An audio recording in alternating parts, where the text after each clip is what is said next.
and today I'm going to show you how easy it is to switch your climate control rings on your Tacoma.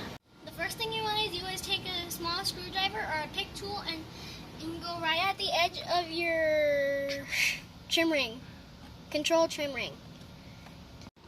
So you want to pry it very carefully, remember that. Just keep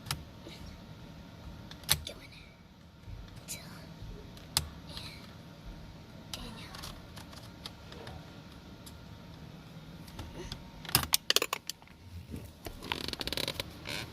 So we're going to open the box and take out the first one.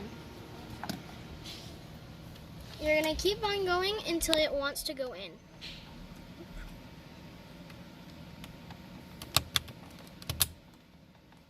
Repeat this step on your other two.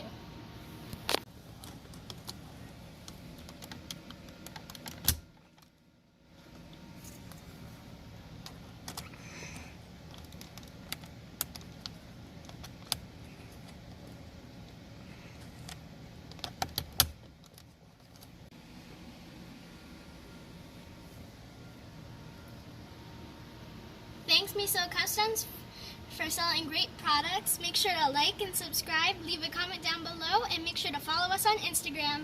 Bye!